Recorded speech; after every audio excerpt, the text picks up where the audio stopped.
I'm James Rule.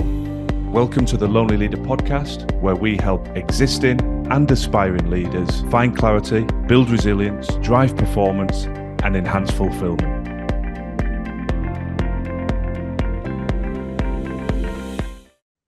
I'm talking today about motivation.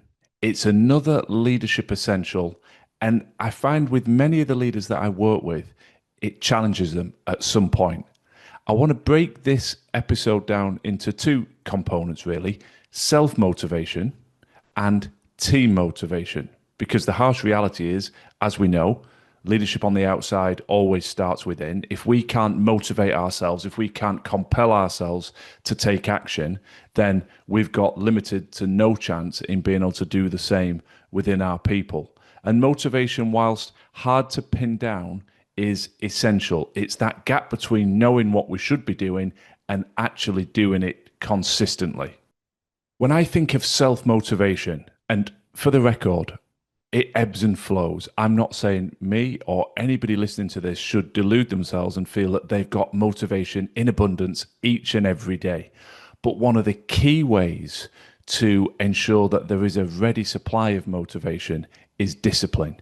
It's creating the right habits that can happen almost on autopilot to ensure that that motivation is there.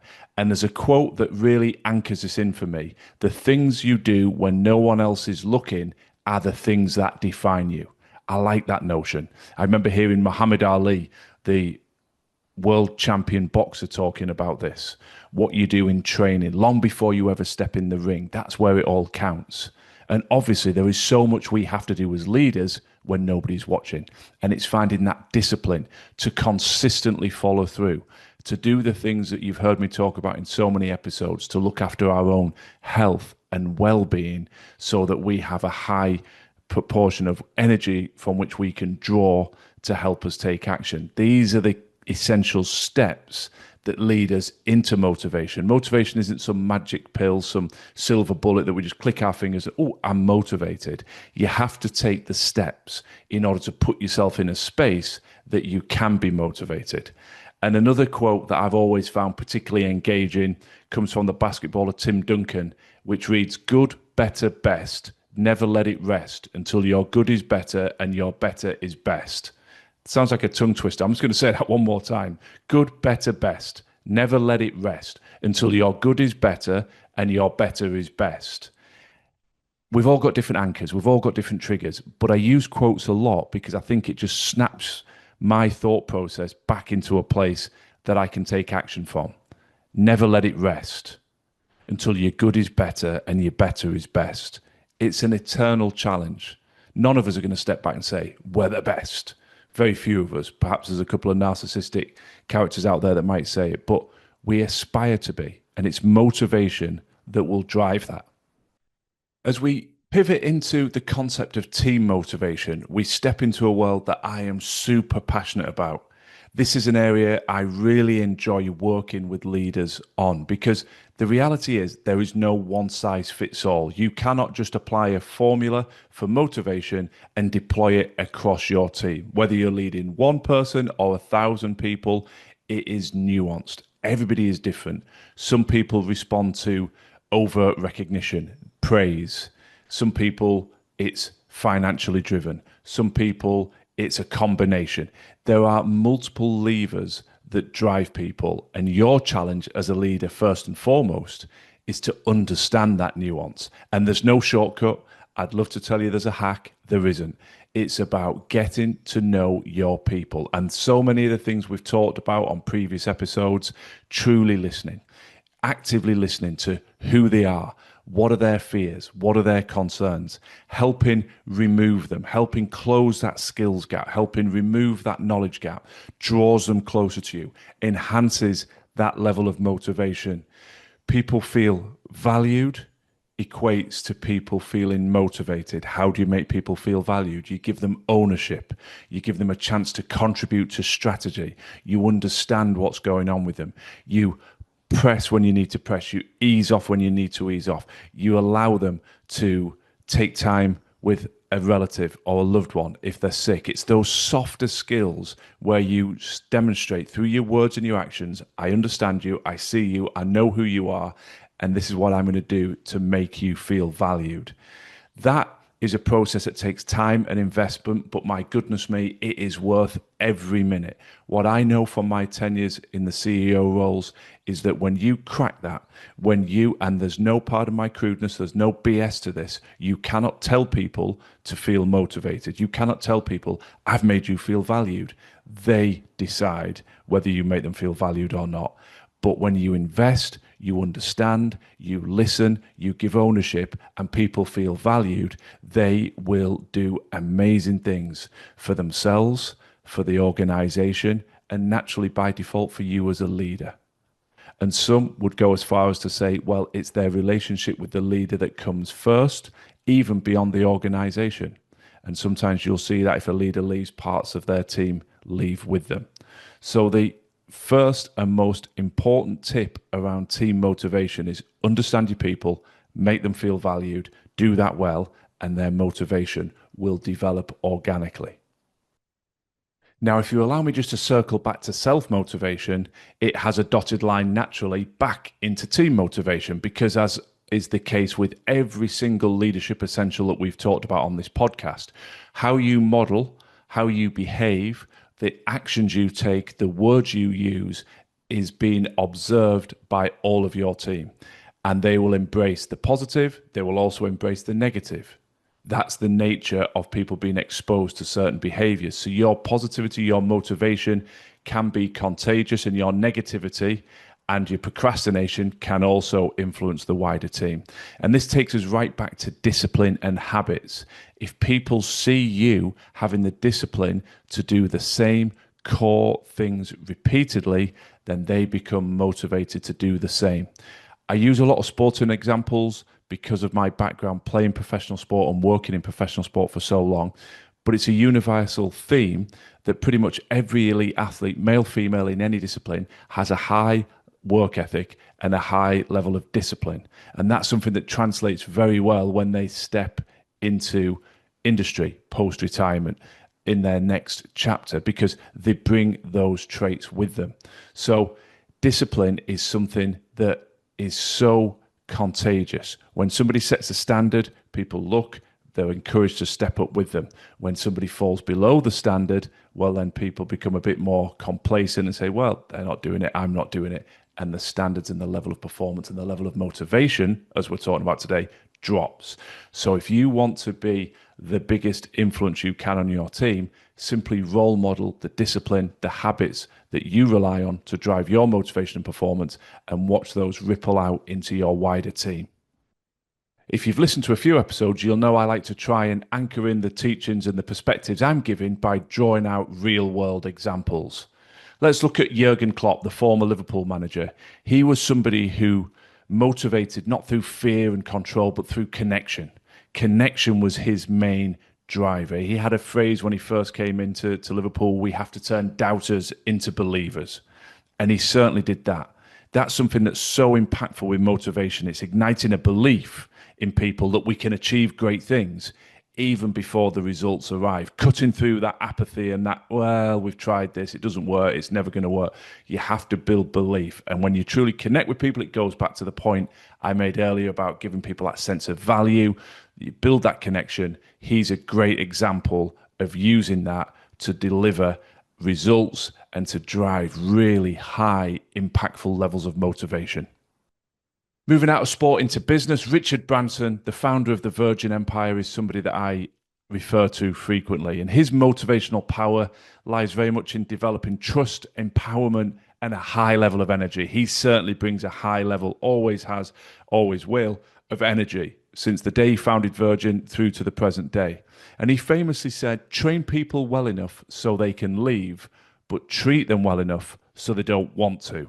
And I think that really talks to the environment that he sits above at Virgin. He wants to create environments where people feel truly valued. That comes back to that training. If you really invest in your people, it's going to drive that sense of value. He gives people a chance to innovate.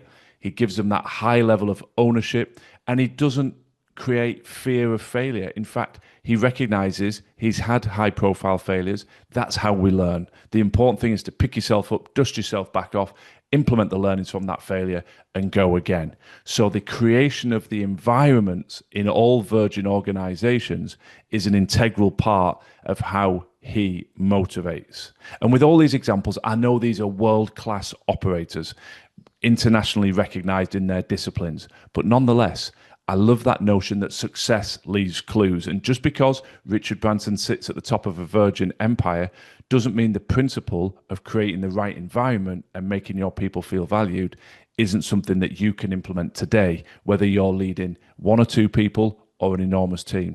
Equally, as we said with Jürgen Klopp, building that connection with your people is something that you can do immediately, irrespective of the size or scale of the organization that you're leading. And just one final example as I really anchor in this notion of connection as a key driver for motivation. If I look into the military, General Sir Richard Dannatt, who was the former Chief of the General Staff within the British Army, he stepped into that senior leadership role at a time when morale was particularly low in the British Army. Operationally, they were overstretched, there was limited support, there were financial challenges, but he didn't hide behind the bureaucracy. He stepped out and spoke with people, right down to the very front line of operations. He built that personal connection with people and started to speak candidly about the challenges around soldiers' mental health. He pushed for better living conditions, better family support. He made the soldiers feel valued. He talked about the things that mattered to them, their families, their living conditions of their families. And what did this do as a consequence? Well, it all fed back into a higher level of morale, higher levels of motivation, but it was built on connection.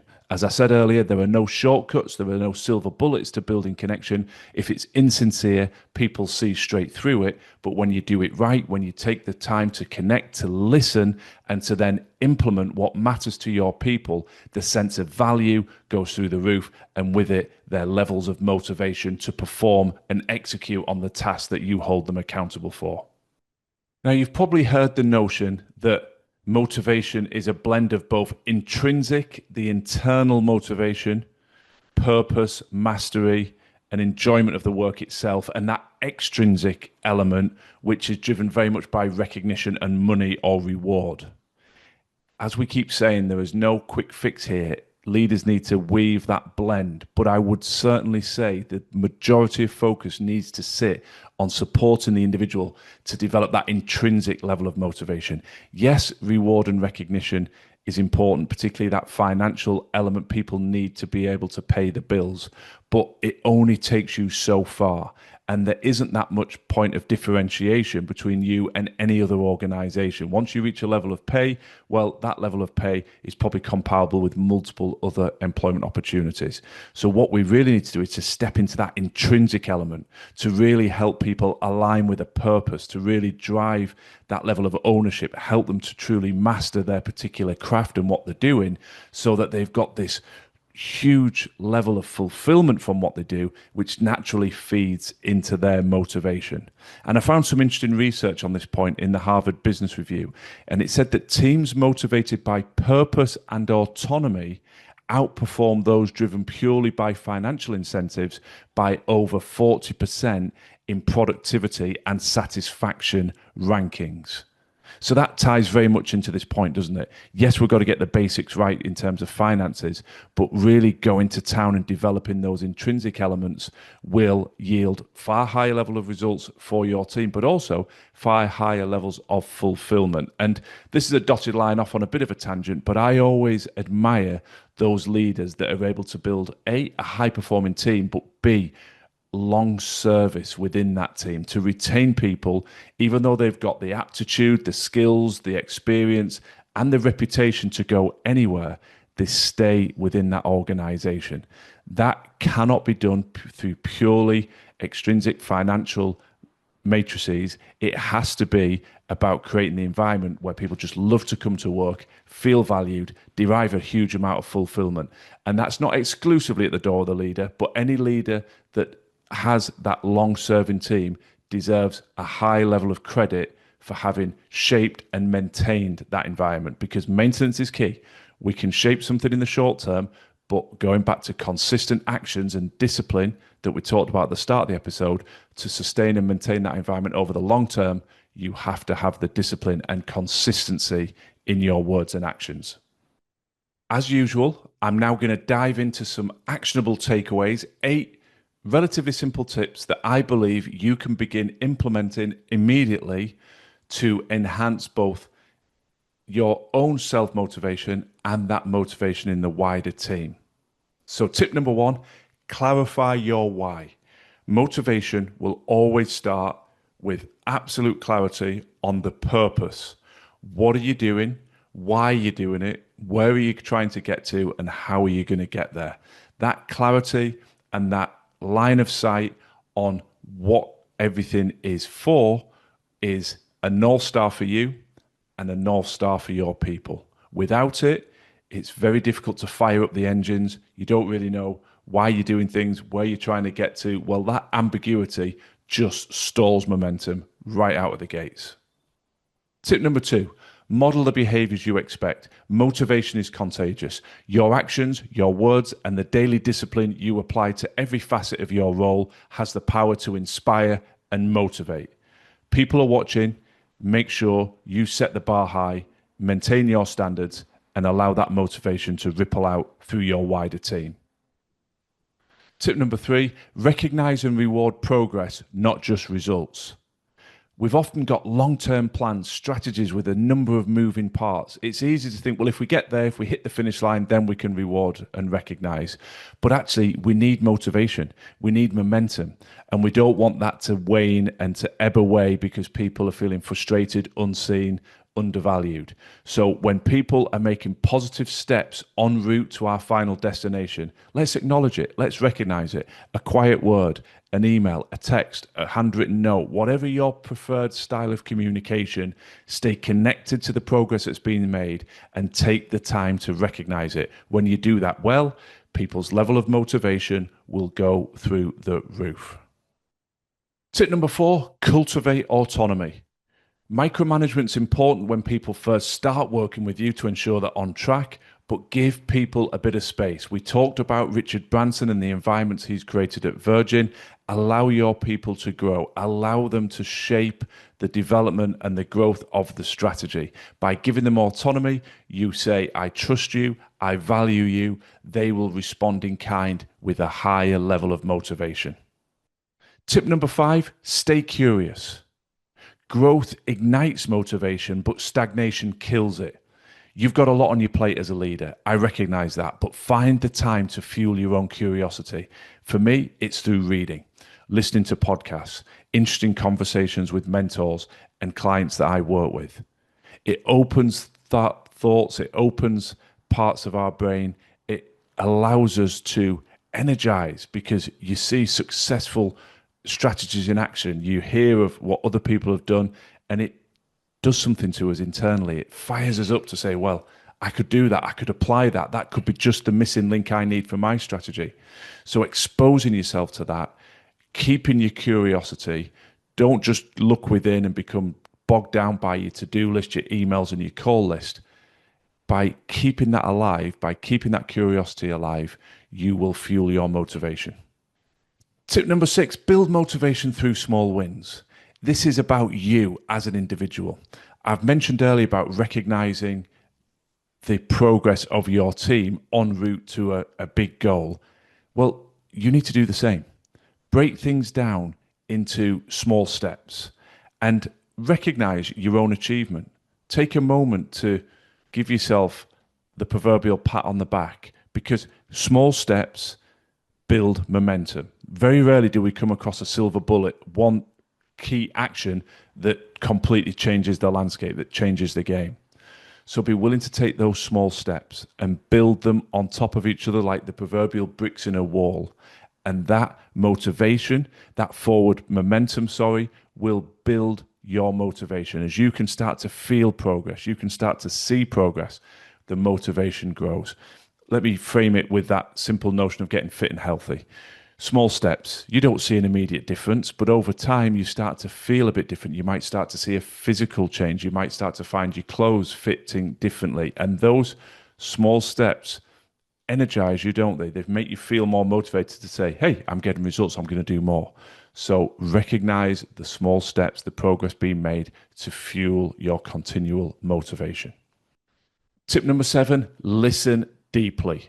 This was something we talked about at the top of the episode. You must understand your people. If you are going to drive their motivation, if you're really going to tap into supporting them and their intrinsic motivational drivers, you've got to listen.